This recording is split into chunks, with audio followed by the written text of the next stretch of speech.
Hey guys, Dr. John here with Stronghold Health. Dr. Dave. Awesome.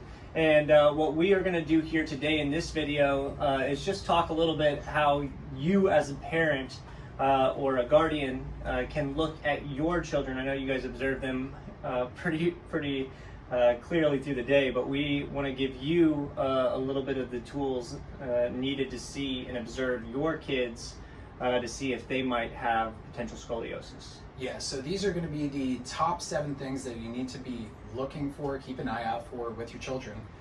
And these are just telltale signs that they might be developing and growing their spine crooked with a scoliosis. So, number 1, evaluate and keep an eye on your kids' earlobes, so the height of their ears in relationship to one side compared to the other, so left versus right side.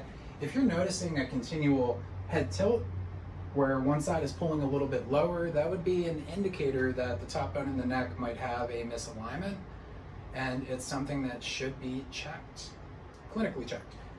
Number 2, you're going to be looking for the cheeks, and hopefully your little baby girl, baby boy has like super cute dimples, so it should be easy to see if that's the case. But whenever they smile and that face lights up with a smile, look for symmetry where the head is centered and not rotated towards one side. If you notice a rotation and a nice neutral posture, then that rotation's another visible sign that there's a misalignment beneath the surface. For number 3, you're going to be looking for shoulder height.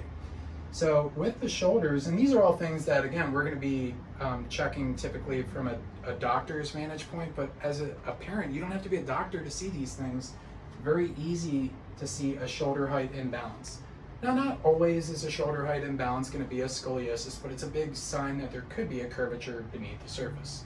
Number 4, you're going to be looking for, from a back view, the shoulder blades. And this is especially apparent when your child doesn't have a shirt on. It's easier to see on bare skin, maybe when they're doing bath time or something like that. You'll be able to notice either a rotation where one protrudes backwards a little bit more, or just generally one is higher than the other side.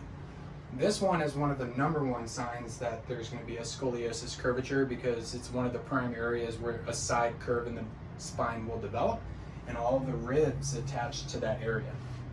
Spot number 5 you want to look for, you can look from either the back or the front view, but it's going to be the hip alignment. So belt line, when you're changing the diaper, sometimes this is super obvious.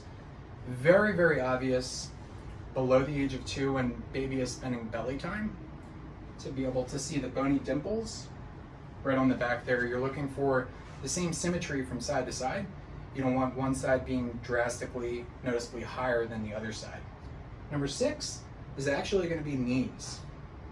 So you can see when your child is walking, and this is especially true from the age of about 16 months onward, when they're really starting to jog and run, and then younger age of 4, 5, 6, 7, when they're really starting to become more athletic and play sports, you're looking for the knee symmetry to not be bowing inward and also to not be bowing outward.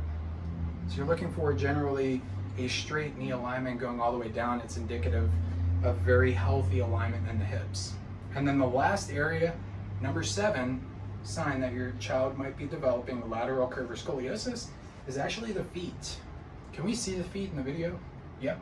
So for the feet in the video, you're going to be looking for the feet to be lined up pretty straight and consistent from side to side. Sometimes this might be a little bit harder to see. You might have one foot that's in the right position and the other foot flares outward. That's called an external foot flare. That typically indicates that the hip is rotating the opposite direction. It's another big sign of something awry with the foundation of the spine, the hips, and the tailbone. So these are the top 7 things that you as parents can be looking for with your children to be aware of whether or not they might be at risk of developing a scoliosis curvature.